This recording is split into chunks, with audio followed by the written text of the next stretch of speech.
Assalamualaikum warahmatullahi wabarakatuh. Kami dari kelompok 4 mata kuliah Tafsir dan Hadis Ekonomi. Pada kesempatan kali ini kami akan memaparkan materi. Adapun anggota kami adalah yang pertama adalah saya sendiri, Muhammad Naskahini dengan NIM 2020310094. Yang kedua adalah Norma Ananda Febriani dengan NIM 2020310095. Dan yang ketiga adalah Muhammad Ainul Lutfi dengan NIM 2020310096. Nah, kami akan memaparkan materi dengan tema ayat-ayat dan hadis-hadis tentang kewajiban memenuhi takaran dan timbangan. Nah, pembahasan materi kali ini terdiri dari yang pertama yaitu pengertian ijarah, yang kedua adalah dasar hukum ijarah, yang ketiga adalah takaran dalam Islam, dan yang keempat adalah timbangan dalam Islam. Yang pertama adalah pengertian dari ijarah. Dalam arti yang luas, ijarah merupakan suatu akad yang berisi suatu penukaran manfaat sesuatu dengan jalan memberikan imbalan dalam jumlah tertentu. Nah, ada beberapa dasar hukum ijarah. Yang pertama yaitu landasan Al-Quran, yang kedua adalah landasan ijma, dan yang ketiga adalah landasan hadis. Nah, yang pertama adalah landasan Al-Quran. Salah satu contohnya adalah firman Allah Subhanahu wa taala surah Al-Qasas ayat 26 sampai 27. Ayat ini menerangkan bahwa ijarah telah disyariatkan oleh umat Islam. Dalam ayat ini terdapat pernyataan seorang anak yang dicapkan kepada ayahnya untuk mengambil seseorang untuk bekerja dan memberikan imbalan yang telah disepakati sesuai dengan ketentuan waktu dan manfaat yang dapat diterima oleh ayah tersebut. Materi selanjutnya akan disampaikan oleh teman saya yaitu Saudari Nanda. Kepada Saudari Nanda saya persilahkan.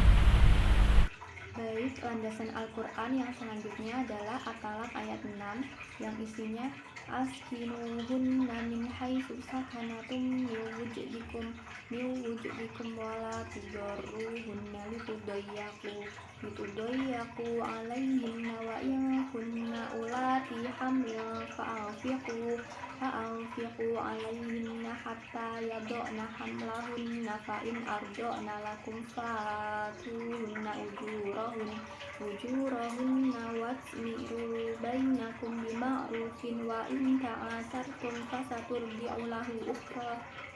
Yang artinya, berdasarkan ayat ini maka diperbolehkan akad upah mengupah. Walaupun ayat ini berupa perintah untuk memberikan upah dan ditunjukkan kepada para suami yang tetap memberikan nafkah, namun sejatinya bahwa akad upah mengupah diperbolehkan dalam hukum Islam. Berdasarkan beberapa ayat di atas, sudah jelas apabila seseorang bila mempekerjakan orang lain, maka seharusnya memilih pekerja yang kuat dan dapat dipercaya. Kemudian berikanlah upah yang sesuai kepada para pekerja. Selanjutnya, landasan ijma. Mengenai diisyaratkannya ijarah, para ulama sepakat bahwa ijarah diperbolehkan dan tidak ada seorang ulama pun yang membantah kesepakatan atau ijma. Sekalipun ada beberapa orang di antara mereka yang berbeda pendapat, akan tetapi hal ini tidak dianggap sebagai dilarangnya ijarah. Yang selanjutnya adalah landasan hadis.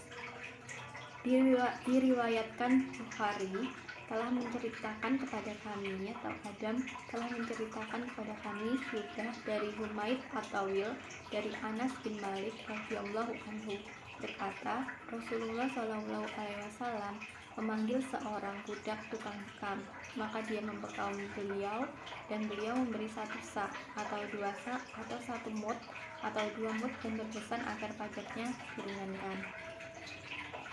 Terima kasih. Materi selanjutnya akan dibacakan oleh Ainul Lutfi.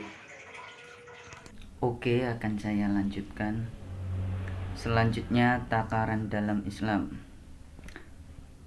Prinsip dalam takaran atau timbangan dalam Islam harus memenuhi syarat sebagai berikut. 1.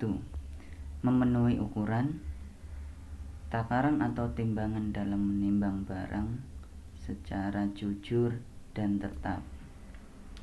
Yang kedua, dilarang mempermainkan dan melakukan kecurangan dalam takaran. Yang ketiga, anjuran untuk melebihkan jumlah timbangan. Selanjutnya, timbangan dalam Islam mempunyai pengertian. Timbangan diambil dari kata imbang dan menimbang, jawanu Said, yang artinya dibanding. Timbangan menurut Kamus Besar Bahasa Indonesia atau KBBI ialah alat untuk menimbang seperti neraca, kati, dan lain-lainnya. Pengertian ini senada dengan pengertian timbangan menurut Islam, yang dalam bahasa pengertian timbangan menurut Islam yang dalam bahasa Arab disebut al-qitos atau al-qsos, yaitu neraca atau adil. Adapun jenis-jenis timbangan sebagai berikut: 1. Timbangan manual, 2. Timbangan digital, dan 3. Timbangan habit.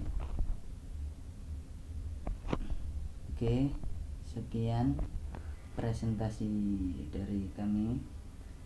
Bila ada kekurangan atau salah kata, mohon dimaafkan.